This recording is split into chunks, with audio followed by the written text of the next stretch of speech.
This is Scored to Death Radio from the Cinematic Sound Radio Network. I'm J. Blake Fichera, the author of the Scored to Death books, which feature detailed interviews with 30 of horror's greatest composers. Today we have a very special show as we begin a multi-part exploration into the music of one of my favorite bands of all time, and one of the main inspirations for my writing the first Scored to Death book. Over the next few episodes, I will be guiding you on a journey through the music of Goblin.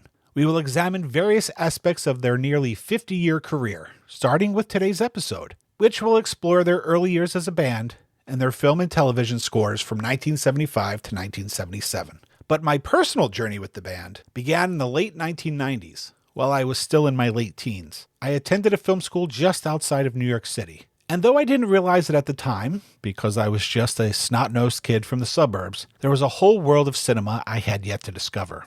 Now keep in mind, in a lot of ways, the internet was still in its infancy back then.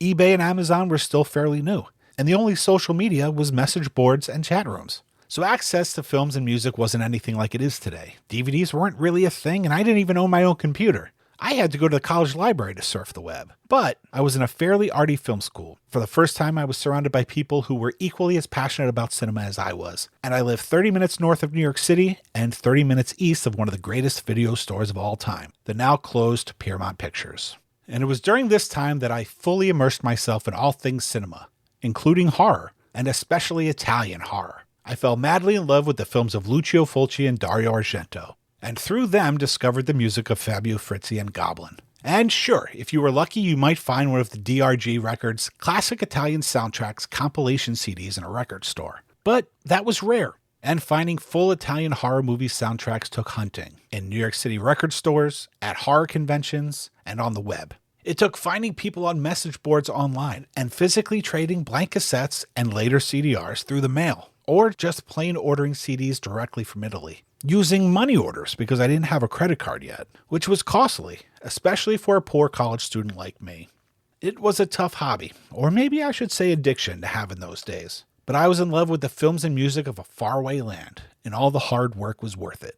And it was that passion that, almost 2 decades later, led to my wanting to interview the composers who wrote and performed the music I loved, and inspired my first book. If it were not for the band Goblin, I never would have written Scored to Death, and I wouldn't be doing this show now. So it feels only fitting that we kick off this episode with one of their most popular themes, and the one that started it all for me over 20 years ago. When I saw Dario Argento's Deep Red for the first time, it and its music instantly captured my imagination and sparked an obsession with the music of Goblin. Before we dive into this episode, let's first dive into Profondo Rosso.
We just heard the cue Profondo Rosso from Dario Argento's 1975 film Deep Red, or Profondo Rosso in Italian. Goblin has a complicated and confusing history, and as wonderful as the internet is, much of its information about the band is vague, often misleading, and at times just untrue. So during the next few episodes, I'm going to do my best to provide a bit of insight into the history of the band, while playing some of the most beloved themes and lesser-known deep cuts from the many scores they composed as a group. But before we get into their immense catalog of soundtracks, I'd like to play a song that the band wrote for what was essentially released as their non-soundtrack Cherry 5 album.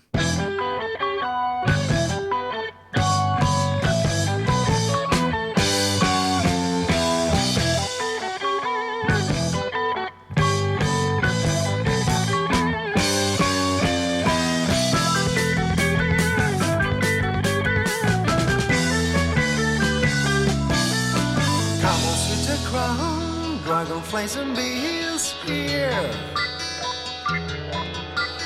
Fountains, gods of gold, drop of silver rain here. This is a holy place in which I feel the breath of life. I wanna stay here forever. I need your magic too. Come on people, come on stay with me for a long time.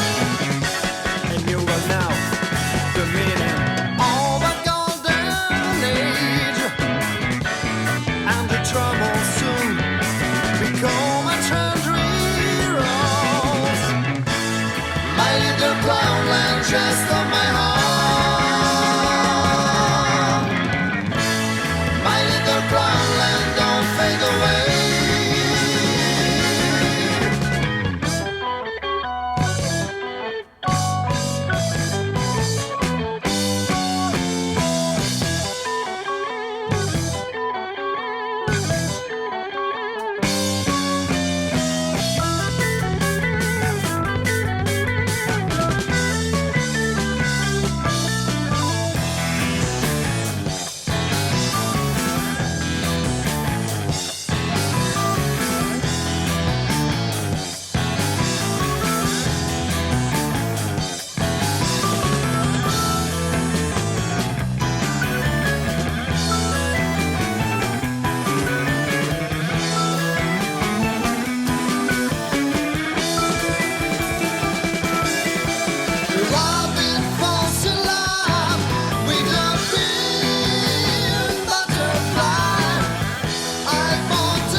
Flies around, jumping yellow fowls here.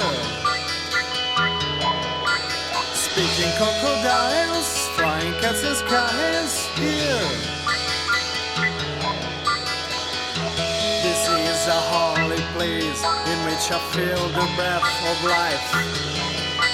I wanna stay here forever.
That was a track called My Little Cloud Land from the 1975, or some reports say 1976, album titled Cherry 5, by the original lineup of the band Goblin, billed here as Cherry 5. Why the band is billed as Cherry 5 on this album is still a bit of a mystery, and we will try to unravel some of their convoluted early days in a moment.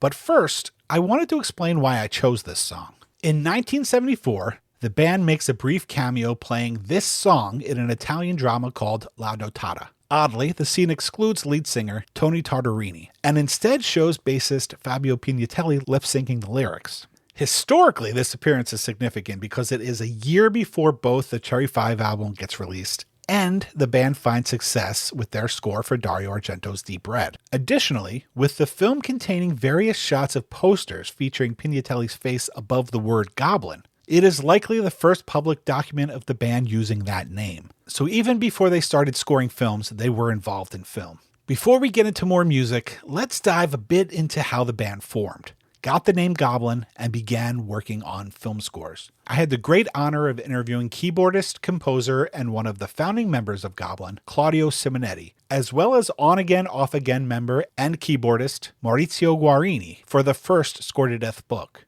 So all of the information we're going to discuss today, and also in the future installments of this Goblin series, are things I learned and picked up through interviewing members of the band, as well as decades of reading album liner notes and interviews, and probably most importantly, the definitive text on the band, the book Goblin, 7 Notes in Red by Fabio Capuzzo. If you're a Goblin fan, that book is mandatory reading. If you can find a copy, you must add it to your library. Now, it's worth noting that even with all this wonderful research material to pull from, there are a lot of contradicting stories. So some things are still a bit of a mystery, but let me see if I can unravel some of their convoluted history for you. The year is 1970. Claudio Simonetti, the 18-year-old keyboardist and son of popular Italian musician and TV personality Enrico Simonetti, is in a rock band called Il Ritratto di Dorian Gray, named for the book The Picture of Dorian Gray by Oscar Wilde, and he meets guitarist Massimo Morante. They form a friendship but don't begin playing music together until 1972-ish, when Claudio Simonetti leaves his band and joins the army. Stationed in Rome, he and Morante begin writing songs and recording demos together. After Simonetti finishes his service in 1973, he and Morante decide to move to London, because they are in love with British progressive rock bands like Yes, Genesis, King Crimson, Emerson, Lake and Palmer, and Deep Purple. In London, they meet American singer Clive Haynes and begin to shop around their demo tapes and actually get interest from Eddie Offord, a record producer and engineer who had worked with Yes, among other bands.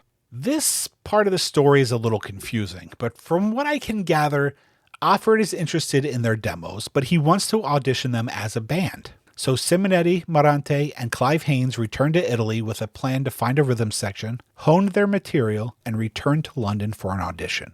It is at this time that bassist Fabio Pignatelli joins the band. Pignatelli had gained notoriety as a talented bass player because of his work with a band called Le Rivelazioni, and because he had played live with the band Flea for several concert dates. Drummer Carlo Bordini also joins the band at this time. Now a complete band, they spend the next few months fine-tuning the songs that Simonetti and Morante had previously written and demoed. They choose the band name Oliver, inspired by one of their songs, and return to England as a polished prog rock band. Now I've already been talking for a while, and I fear all this info might get tedious, and I don't want to lose you. So even though they have yet to record it, let's take a listen to one more track from the Cherry 5 album. And even though it's not from a soundtrack, it did play an important part in their film music career, which I will explain soon.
That was The Swan is a Murderer, Parts 1 and 2, from the 1975 or possibly 1976 album Cherry 5. I want you to remember that eerie middle section of the song, because we're going to be coming back to that in a little bit. But first, let's get back to the story.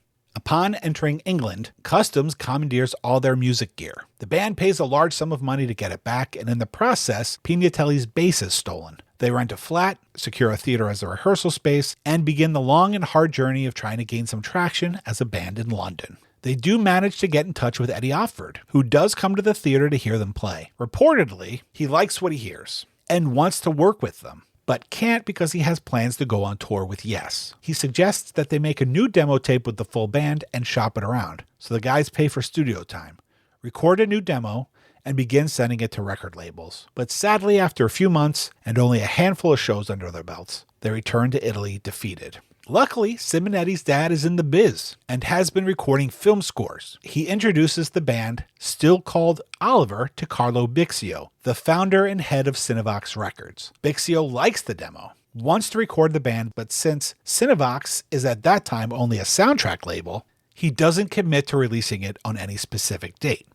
The band signs a contract with Cinevox, and for some extra money signs a second contract with the label to work as session musicians. Now, this is an aspect of Goblin's history that I find particularly interesting, because throughout the 1970s and even into the 1980s, the members of the band play as session musicians, both as a band and separately on dozens of Italian film scores. And I'm hoping to explore that aspect of Goblin's career in a future episode of this limited series. That is, if it seems like you guys are interested in it. But until then, let's get back on track. So, while recording on various soundtracks as studio musicians, they begin to work on their debut album. And at some point, and the who, when, and why are still a bit fuzzy, they change their name from Oliver to Goblin. Each member has a different version of the story, and even Simonetti's version has changed over the years.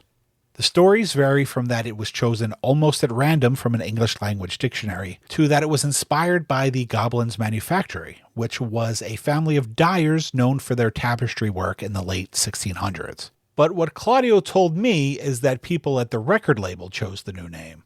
And I tend to believe that because it is somewhat corroborated by Clive Haynes in an interview he gave for the 7 Notes in Red book. In the past, it's been believed that they changed the name to Goblin when they began working on the score for Deep Red.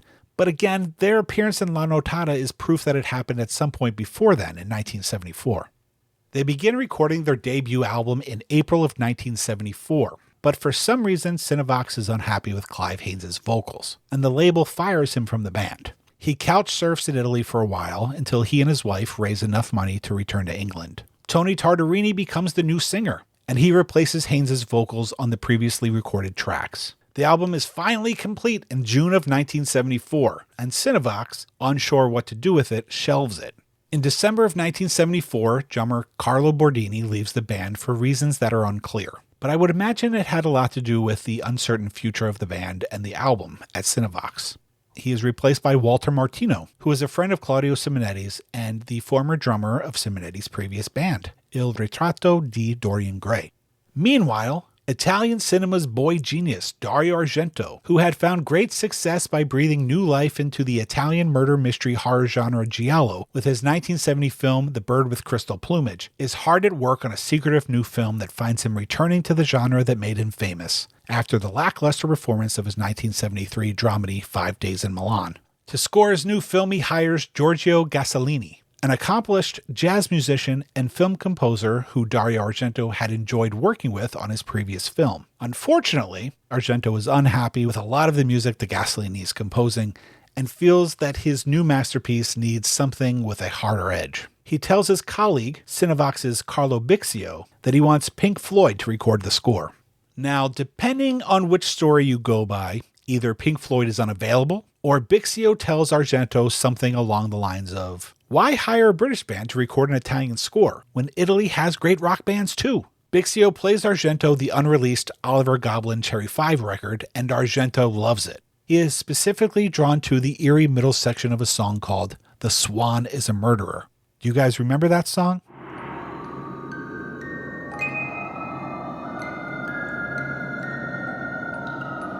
In fact, he loves it so much that the original Italian trailer for Deep Red actually features that middle section of music, as well as a piano version of the lullaby that Gasolini writes for the film.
Simonetti, Morante, Pignatelli, and Martino are hired to go into the studio to rearrange and record some of Gasolini's cues with a more progressive rock feel. Argento is so happy with their work that he asked them to compose some of their own themes for the film. He plays them several records as a loose guide, including Mike Oldfield's Tubular Bells, because he wants a theme that features an arpeggio similar to the one used in The Exorcist.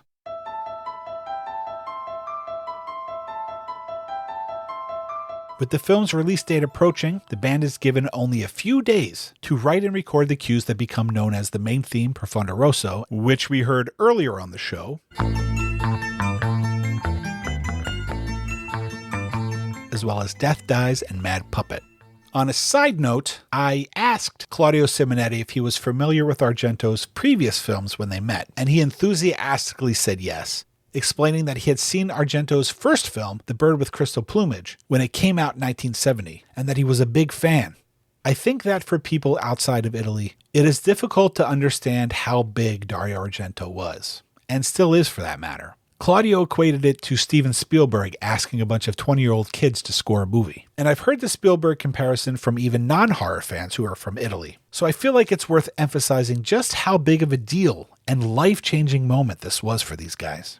Upon its release, Deep Red is a financial success, and Dario Argento once again breathes new life into the dying giallo film genre. A soundtrack album is released featuring Goblin's original compositions, as well as compositions by Gasolini, two of which were recorded by Goblin. The record and the main theme as a single climbed their way up the charts, reaching number 1 and staying there for 57 weeks. And it's only after the success of the Profondo Rosso soundtrack that Cinevox releases the shelved Cherry 5 album. And again, why they changed the name of the band to Cherry 5 for the album is unknown, but some speculate that it's because the music of Profondo Rosso and the Cherry 5 album are very different, and the label wanted to avoid confusion among its consumers. So, finally, let's take a listen to a few cues from Goblin's breakthrough score and see if you can recognize what they did with the opening of this first track.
APM Music offers limitless potential for your creative content. No matter the genre or mood, all the music you need is on one platform. And you don't have to worry about licensing. APM's got that covered. Need help finding the perfect track? APM's dedicated music directors can deliver curated options designed specifically for your creative vision. APM's website uses best-in-class search technology, so finding the perfect track is easier than ever. Find your sound at apmmusic.com. I'm Jay Blake Fichera, and you're listening to Score to Death Radio from the Cinematic Sound Radio Network.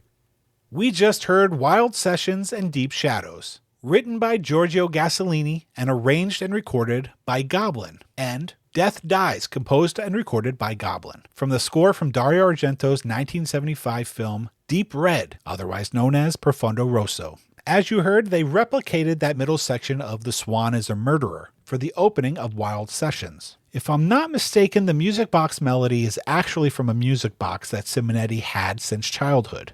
And Death Dies is such a killer tune. For me, the Profondo Rosso / Deep Red score is what made me fall in love with the band, and to me is the quintessential Goblin sound, which carries over to their next project, a non-soundtrack album called Roller, which we might explore in a different episode of this limited Goblin series. Now, interestingly, after the recording of the score, but before the release of the soundtrack album, Cinevox decides that the film versions of the track Death Dies are not sufficient for the album.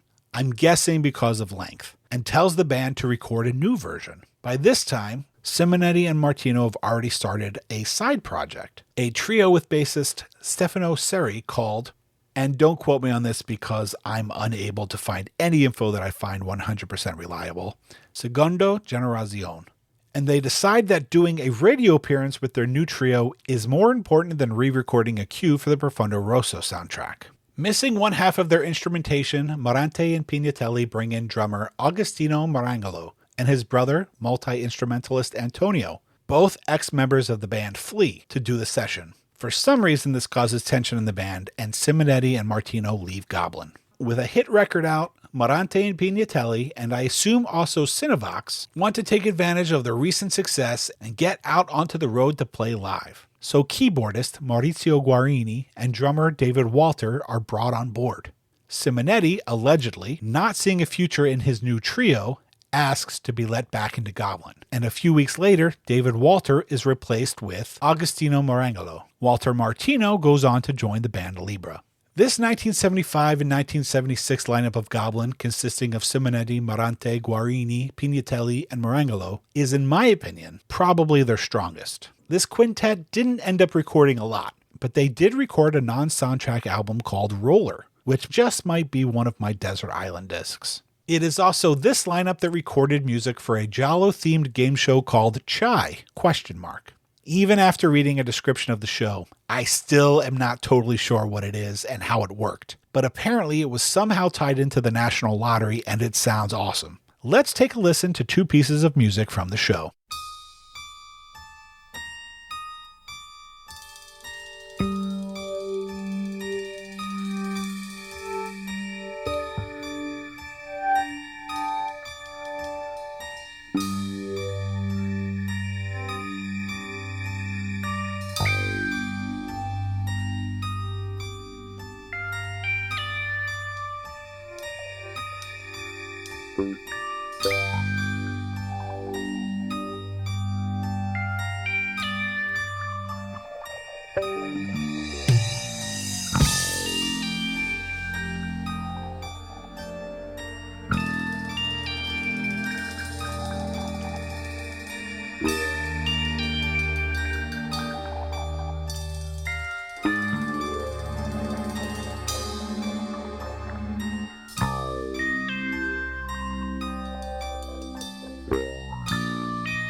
We just heard Chai Part 1 and Chai Part 2 from the 1976 Giallo-themed game show of the same name. Bassist Fabio Pignatelli has said that there are aspects of Part 1 that were inspired by Herbie Hancock's Headhunter period.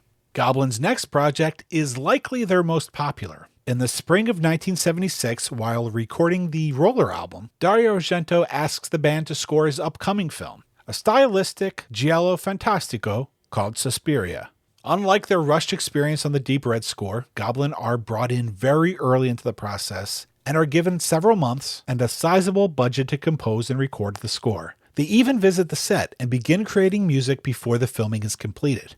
Based on the script, the band composes and records pieces of music that Argento uses on set to help inspire the actors. Unfortunately, when the band sees the footage cut together, it is apparent that the music they have recorded is not going to work for the actual film. So they go back into the studio in November of 1976 to officially begin work on what becomes the now famous Suspiria score. Sadly, those original recordings seem to be lost to time. Maybe we'll get lucky and they'll pop up in somebody's basement someday.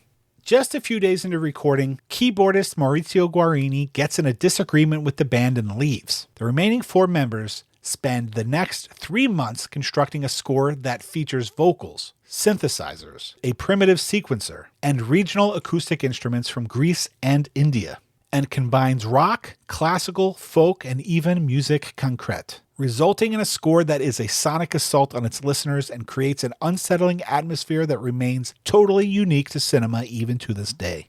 Let's take a listen to a few cues from what is probably Goblin's most recognizable score, and also their most innovative.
We just heard the main theme from Suspiria, followed by the cues Marcos, Witch film version, and Black Forest, from the extended soundtrack release of the score for Dario Argento's 1977 film Suspiria. It's worth noting that the opening of the track Marcos is mysteriously similar to the opening of Philip Glass's music in Similar Motion.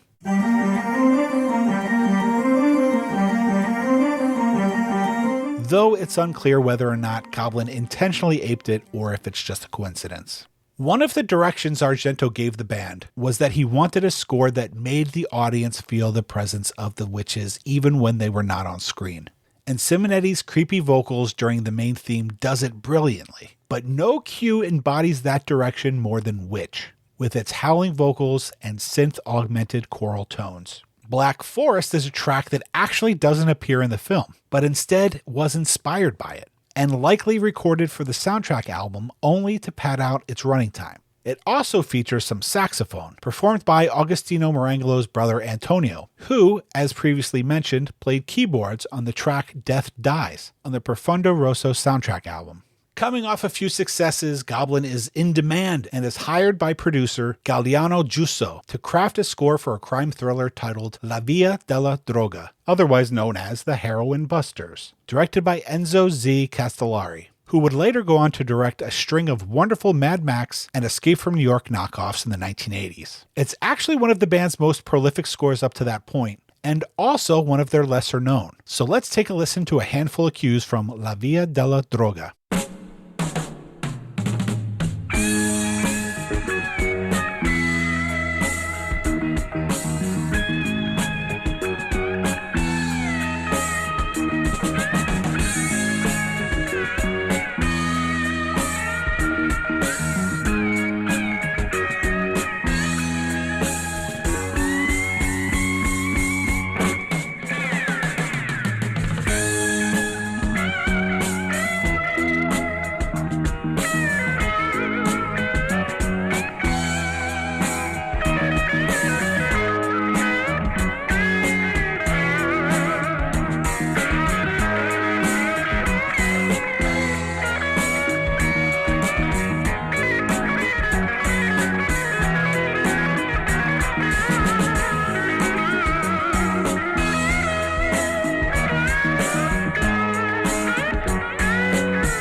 We just heard a number of cues from the 1977 crime thriller La Via della Droga, The Heroin Busters. None of the tracks actually have titles, but for those of you keeping score at home, we heard main title, Sequence 2, Sequence 10, and Sequence 13 finale. Sequence 13 is of particular note because of Marangolo's extraordinary drumming and Pignatelli's unique bass playing.